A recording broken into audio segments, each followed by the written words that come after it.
It's Harbs, and this is my gym, and we're gonna use $500 to turn this into this. We've already made a ton of progress in the few years that we've been here, and the thing right now that's staring me in the face is the planter box. We built it a few years ago, maybe 5-6 years ago, but now we're gonna put some color on it. We're gonna try to make sure that this thing is popping from right all the way to the left, and then we'll go from there. First step, put some color on the planter box. So I've got two colors to choose from. This is desert sand, and I have a natural cedar. This is gonna show up a little bit more orange. It may look more orange in the beginning, but I think this is gonna be the choice we have. We're gonna test a spot here on the side of the planter with each one. Let's do that now. It was at this moment when I realized maybe this wood was not ready to accept stain, but stick around and see how it turns out. This is our desert tan. It's the first color we're gonna try. So let's get this little rag here. Up, out. So I got some color on my rag here. As you can see, it's not giving me much, but I'm optimistic and determined.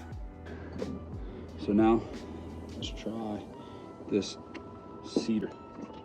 I was hopeful that the cedar would give me even more color, but it's not working either. So right now, the only one that's really even giving color is the cedar.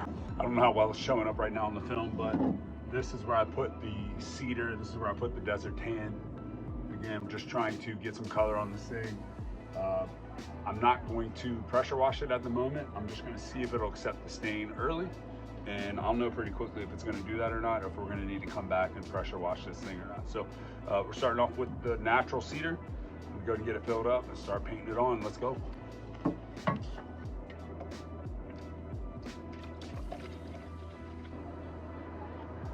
Just gonna apply this with this one brush and this little thing. See how long it takes. Kind of looks like chocolate milk in there. And very thin chocolate milk at that, more like a Yoo-hoo. It's not working, it's not accepting stain, it's really inconsistent. So I had an idea, maybe I didn't shake it well enough. This is usually the part of the project where I make a big mess. So as I'm getting better with things, I realize maybe I should move down closer to the drain. That way if I spill some of this, it's not gonna make another mess for me to clean up.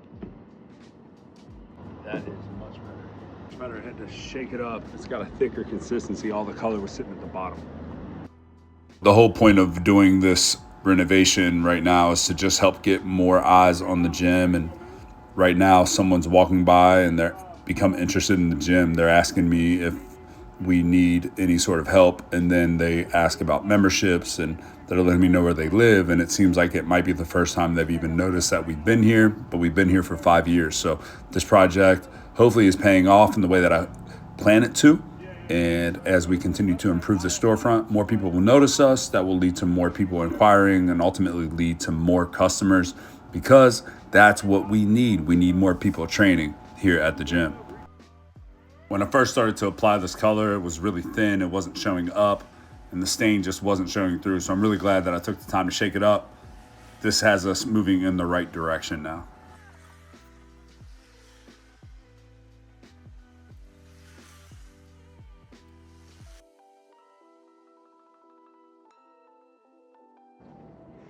All right, so here's what we got so far. I just did the top board on that right planter. I think it's looking pretty good. I mean, considering I didn't pressure wash it before, it's gonna take some color. Again, we're trying to do this in the least amount of time for the least amount of money and make this place look a whole lot better. I think when I get all said and done with this, it's gonna be a much improved space. Stay tuned for the results. Here we go. Running a business is kind of like spinning plates. There are so many different elements that are involved to keep it successful, and you have to keep them all spinning. And sometimes those plates start losing momentum. We focus a lot on what type of equipment we offer and how the inside of the gym looks and feels and experiences for our client, but we've neglected the outside for too long, and now it's time to change that. And maybe it's just a planter box, maybe it's just a few plants, maybe it's just a few $100 that we're investing on this, but ultimately, I think it translates into growth. I think that it signals to people that this is somewhere that people care about, and this is somewhere that cares about improvement. And maybe, just maybe, if I join there, I'll be improved too. I think it's accepting the stain pretty well. A lot of times that cedar stain can come out orange. I think it's working to our benefit that we have that grayness on the wood. It's dulling out that orange, giving us a really nice, natural cedar wood look. I'm excited about it. It's time to get back to work though. Here we go.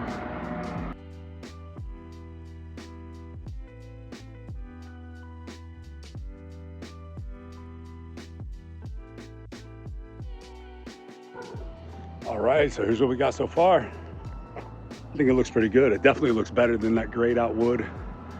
Let's get a little before and after of just the planter being changed. Let's take you in a little closer. You can see how this color is really coming out. I think it might have given us more even coverage had we pressure washed it, but really, this sun is blazing most of the day on this spot. This is south facing with 0 shade cover. So that sun's gonna even that stain out really quick. I mean, it was drying as I was putting it on. I picked the right day to do it. Next, it's time to make this all look a whole lot better. Thanks for watching part 1. If you enjoyed that, make sure you hit subscribe so you can see what we're gonna do next.